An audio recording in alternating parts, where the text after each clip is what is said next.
বন্ধুরা, আজ আমি ঠাকুর শ্রীরামকৃষ্ণের কিছু অমৃত কথা পাঠ করব। যদি আপনাদের ভালো লেগে থাকে তাহলে আমার চ্যানেলটি আপনারা সাবস্ক্রাইব করে দেবেন। স্বামী বিজ্ঞানানন্দ বলছেন, ঠাকুর আমাদের জন্য কতই না ভাবতেন। তার কাছে অনেক দিন না গেলে তিনি কাউকে দিয়ে ডেকে পাঠাতেন বা খোঁজ খবর নিতেন।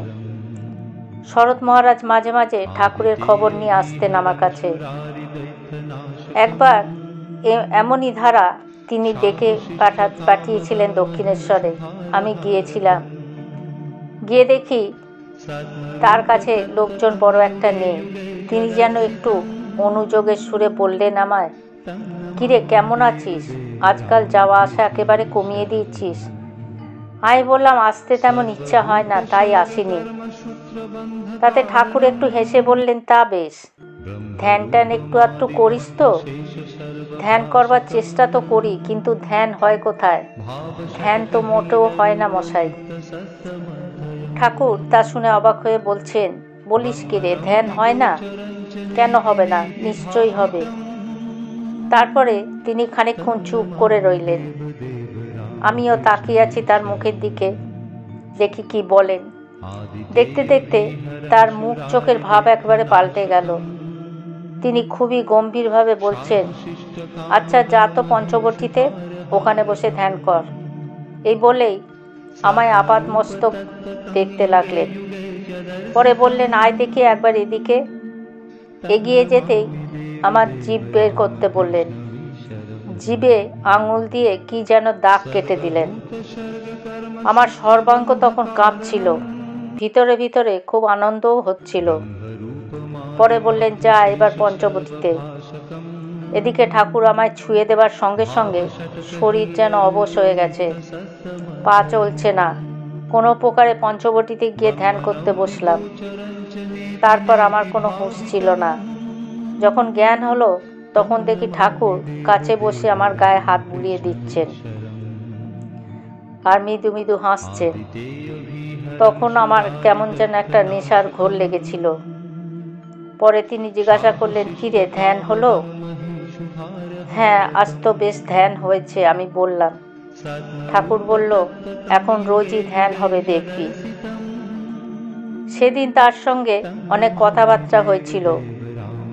ঠাকুর সঙ্গে করে নিয়ে এলেন তার ঘরে আর খুব আদর করে খেতে দিলেন। আহা, কত স্নেহ, কত আদর! এখন তিনি আর আমি আর ঘরে আর কেউ ছিল না। সাধন ভজন সম্বন্ধে সেদিন অনেক গুচ্ছ উপদেশ দিয়েছিলেন। আমি তার কথাবার্তা শুনে আদর যত্ন পেয়ে একেবারে মুগ্ধ হয়ে গেছি। সেদিন হতেই বুঝেছি তিনি কত আপনার। আমার কেবলই মনে হতো, আহা, তিনি আমার জন্য এত ভাবেন, তার কৃপার তুলনা নেই। ঠিক অহেতুকী কৃপা। সেদিন কথায় কথায় তিনি আমাকে বলেছিলেন, দেখ, মেয়ে মানুষের দিক মারাস না, খুব সাবধানে থাকবি, সংসারে আঁচটি যেন গায়ে না লাগে।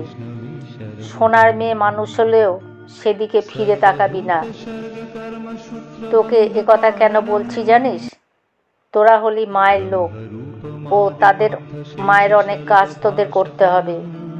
কাকে ঠোকরানো ফল মায়ের পুজোয় লাগে না, তাই বলছি খুব সাবধানে থাকবি। একদিন দক্ষিণেশ্বরে ঠাকুরের ঘরে বসে তার পদসেবা করছিলাম। এমন সময় তাকে দর্শন করতে এলেন কোন্নগরের এক ভদ্রলোক। খানিক কথাবার্তার পর লোকটা চলে গেলেন। তখন ঠাকুর আমায় বলছেন, দেখ, কাচের আলমারির ভিতরে জিনিসপত্র রাখলে সব জিনিস যেমন দেখা যায়, আমিও সকলের মনের ভিতরটা ঠিক তেমনি দেখতে পাই।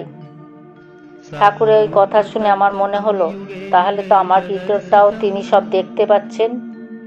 ইনি তো দেখছি একজন ভয়ঙ্কর লোক। তা ঠাকুর লোকের ভালোটাই বলতেন, মন্দটা অবশ্য বলতেন না। তার ভিতর সকল অবতারের ভাবই দেখা যেত।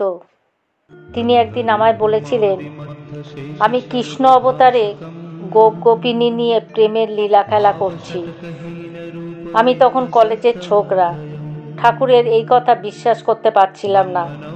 মনে সন্দেহ উঠেছে দেখে তিনি শ্রীকৃষ্ণের প্রতি গোপীদের ভালোবাসার কথা বলতে লাগলেন। তিনি বললেন, গোপীদের শ্রীকৃষ্ণের প্রতি যে ভালোবাসা তা ঠিক ভগবৎ প্রেম। কৃষ্ণের জন্য গোপীরা প্রেমে পাগল হয়ে গেছিলেন। তারা শ্রীকৃষ্ণের বংশধ্বনি শুনে নিজ স্বামী ও পরিজনবর্গ ছেড়ে ঘর থেকে ছুটে বেরিয়ে পড়তেন। শ্রীকৃষ্ণের তো জাগতিক কোনো ঐশ্বর্য ছিল না, তথাপি তারা তাকে প্রাণের থেকেও বেশি ভালোবাসতেন। তাদের দেহ, মন, চিত্ত সবই শ্রীকৃষ্ণকে অর্পণ করে দিয়েছিলেন। শ্রীমদ্ ভগবতে আছে, শ্রীকৃষ্ণ রাসলীলা করেছিলেন। রাসলীলার সময় তিনি রাসমণ্ডলে সমাধিস্থ হয়েছিলেন। ওই সময় তার সমগ্র বীর্য ঊর্ধ্বগামী হয়ে জ্যোতিস্তম্ভাকারে সহস্রারে গিয়ে উঠেছিল এবং তিনি গভীর সমাধিস্থ হয়েছিলেন। গোপীদের ভেতরে কেহ কেউ ওই সময় ওইভাবে বিভোর হয়েছিলেন। একথা বলতে বলতে ঠাকুর একেবারে ভাবে বিভোর হয়ে গেলেন, বাহ্য জ্ঞান শূন্য, গভীর সমাধিস্থ। আমিও তখন তার গোপ গোপিনী নিয়ে প্রেমের লীলা খেলার কথা ভাবতে ভাবতে ভগবতভাবে বিভোর হয়ে গেছি।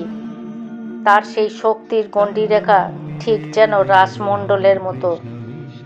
সে সময়ের জন্য আমিও তার সেই শক্তির সীমারেখার মধ্যে থাকায় রাসলীলা সম্বন্ধে আমার যে ভ্রান্ত ধারণা ও অজ্ঞানের আবরণ ছিল তা চিরতরে কেটে গেল।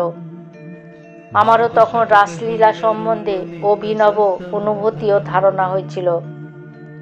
ঠাকুরের সেই গভীর সমাধিভঙ্গ হবার পর তিনি বালকের মতো হাসতে লাগলেন। এসব দেখে আমি তখন একেবারে চুপ। কলেজে পড়ি, ঠাকুরের কাছে গেছি, তাকে জিজ্ঞাসা করলাম, ঈশ্বর সাকার না নিরাকার? ঠাকুর বললেন, ঈশ্বর সাকার ও নিরাকার, আবার সাকার নিরাকারেরও পার বটেন। তখন আমি জিজ্ঞাসা করলাম, যদি ঈশ্বর সাকার হয় তাহলে এই যে তক্তপোষ, এটি কি ঈশ্বর? ঠাকুর তখন খুব জোরের সঙ্গে বললেন, হ্যাঁ, এই তক্তপোষও ঈশ্বর, এই ঘটি বাটি সব ঈশ্বর, এই দেয়াল ঈশ্বর, যা কিছু আছে সবই ঈশ্বর। ঠাকুরের কথা শুনে তখন যেন সম্মোহিত হয়ে গেলাম। আমার ভিতরটা যেন জ্ঞানালোকে উদ্ভাসিত হয়ে উঠল, ব্রহ্মজ্যোতি দেখা গেল। কিছুক্ষণ পরে আবার বললাম, ঈশ্বর যদি সবই হয়েছেন তাহলে খাবার সময় একে ছোবো না ওকে ছোবো না এরকম বিচার কেন হয়? ঠাকুর তখন বলল, দেখ, এই কালীবাড়িতে সাধুরা প্রসাদ খেয়ে যাবার পরে একটি বেশ্যা এসে সকলকার পাতার খাবার যা পড়ে থাকতো তাই খেয়ে যেত। সে তো খাবার সময় কোনো বাদ বিচার করে না, তাহলে তো তার ব্রহ্মজ্ঞান খুব হয়েছে বলতে হবে। আমি তখন বললাম, না মশাই, তার যে চরিত্র ভালো না। তাই শুনে তিনি বললেন, ও, তাহলে কেবলমাত্র খাবারের উপরই তার ব্রহ্মজ্ঞান নির্ভর করে না, আরও অন্য কিছু চাই? আমি তো বোকা হয়ে বসে রইলাম। আবার অত বড় ব্যক্তিত্বের কাছে ভয়ও করত। তিনি যা ইচ্ছা তাই করে দিতে পারতেন, তার সব ক্ষমতাই ছিল। বন্ধুরা, আজ পাঠ এখানেই শেষ করছি। জয় ঠাকুর, জয় মা।